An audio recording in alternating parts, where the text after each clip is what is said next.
Photo दे अंकम राहुल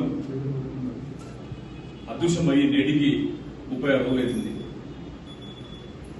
ఈ మధ్యకాలంలో పోలీసుల నిర్లక్ష్యం కావచ్చు, ప్రభుత్వాల నిర్లక్ష్యం కావచ్చు, అదే రకంగా ఇక్కడ వ్యవస్థ యొక్క నిర్లక్ష్యం వల్ల నిండు ప్రాణం బలి అయ్యి ఇప్పుడు ఆంధ్రప్రదేశ్లోని సింగరాయకొండలో మృతదేహం పూడ్చివేయబడ్డది. మరి 2 రోజుల క్రితమే DNA టెస్టుల్లో అది నిర్ధారించడం జరిగింది. అక్కడ పూడ్చిపెట్టబడ్డటువంటి మృతదేహం రావుంది అని. మరి ప్రభుత్వం పోలీస్ వ్యవస్థ 35 రోజుల నుండి నిర్లక్ష్యం చేయడం వల్లే ఈ విధమైనటువంటి దయనీయమైనటువంటి పరిస్థితి వచ్చింది. అయినా కూడా ఇప్పటి వరకు ప్రభుత్వం నుంచి ఎటువంటి చలనం కానీ కనీసం పలకరింపు కూడా కరువైంది. మరి ఇదే సందర్భంలో జాతీయ స్థాయి నుండి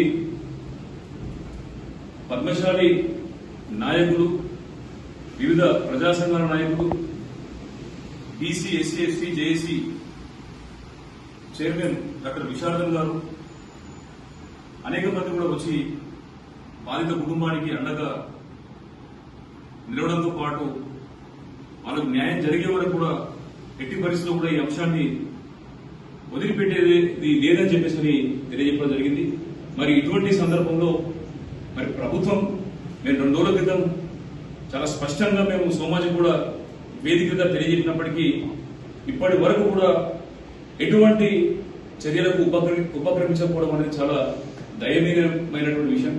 మరి ఈ విషయంలో తప్పకుండా ప్రతిఘటన ఉంటుంది. కుటుంబానికి న్యాయం జరిగే వరకు సమాజం అండగా ఉంటుంది.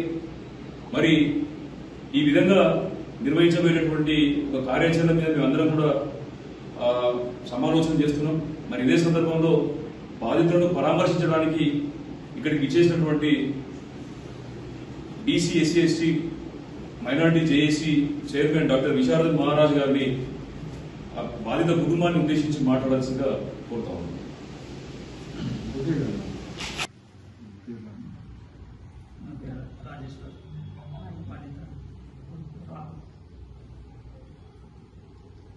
కోరుట్లకు సంబంధించిన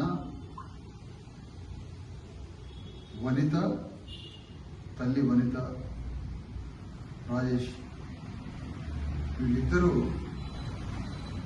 పద్మశాలి సామాజిక వర్గానికి సంబంధించిన అత్యంత కటిక పేదలు. ఒకరు తల్లి బీడీలు చేసుకుంటుంది, అన్న టైలర్. పేదరికానికి ఒక పరాకాష్ట కటిక పేదలు. కొడుకు రాహుల్ని హైదరాబాదులో మాతృశ్రీ ఇంజనీరింగ్ కాలేజీలో చదివిస్తున్నాను, ఫైనల్ ఇయర్. కష్టపడి చదువుకుంటున్న ఆ పిల్లవాడు అదృశ్యం అయిపోయి ఎటుపోయిందో తెలియని పరిస్థితుల్లో వెతుకుతుంటే సింగరాయకొండలో, ఎక్కడ కోరుట్ల సిరిసిల్ల, ఎక్కడ సింగరాయకొండ, అక్కడ శవమై తేలి బాడీకి ఒక పెద్ద బండరాయితోటి శవమైతే. అసలు ఏంటి మిస్టరీ?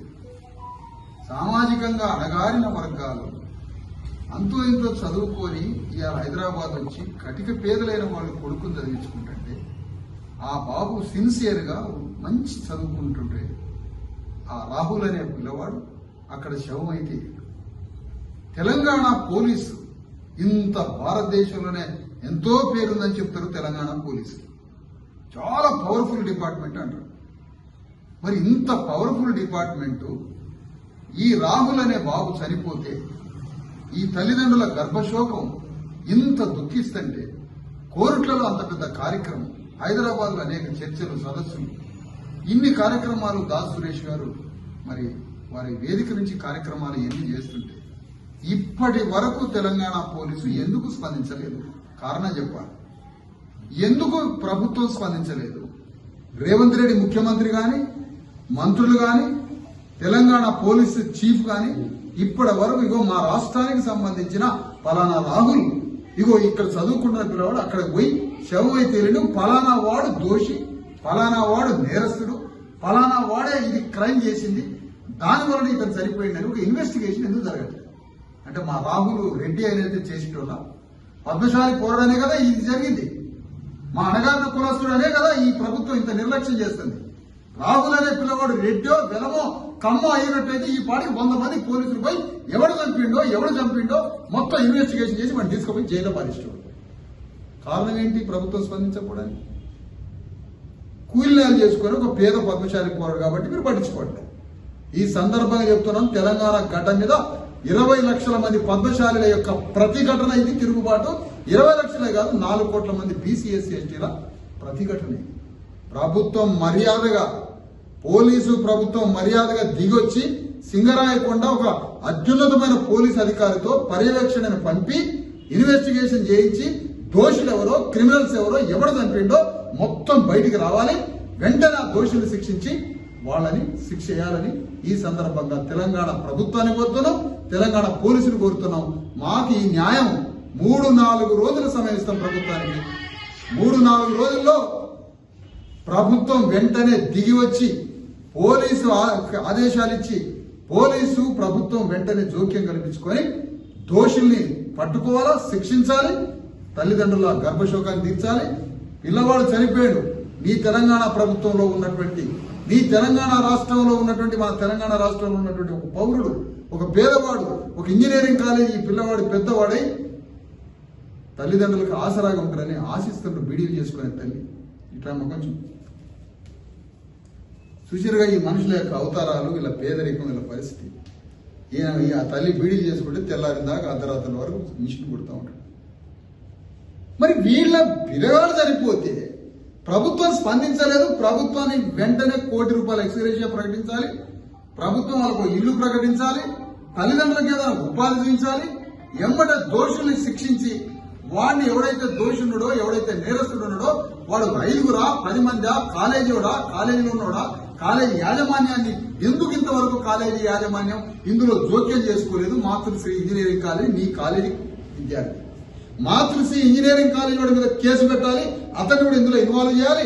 అతన్ని కూడా మరి తనకి పట్టనట్టుగా తిరుగుతున్నాడు, అతన్ని కూడా ఒక దోషులుగా ప్రకటించాలని ప్రభుత్వాన్ని కోరుతున్నాం.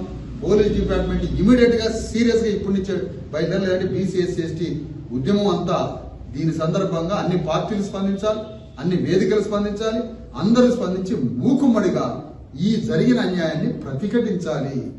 దాని మీద మేము పోరాడతాం. మరొక 3 రోజులు సమయం ఇస్తాం ప్రభుత్వానికి. వెంటనే దిగొచ్చి దోషులు శిక్షించాలని ఈ సందర్భంగా బీసీఎస్సీ ఎస్టీ జేఏసీగా డిమాండ్ చేస్తున్నాం. ఈ పోరాటంలో అందరూ ఇన్వాల్వ్ కావాలని కోరుతున్నాం. ఇమీడియట్ గా తల్లిదండ్రులకి ప్రభుత్వం రక్షణ కల్పించాలి, వాళ్ళకి పిల్లవాడు చనిపోయినందుకు ఎక్స్గ్రేషియా ప్రకటించాలి, ఒక ఇల్లు మంజూరు చేయాలా, వాళ్ళిద్దరికీ ప్రభుత్వం ఏదో ఒక ప్రభుత్వం దగ్గర కాంట్రాక్ట్ అయిన ఉపాధి చూపించాలని కోరుతున్నాం. జరగాలి అంకం రాహుల్కి న్యాయం, జరగాలి అంకం రాహుల్కి న్యాయం, జరగాలి అంకం రాహుల్ కుటుంబానికి న్యాయం, జరగాలి అంకం రాహుల్ కుటుంబానికి న్యాయం.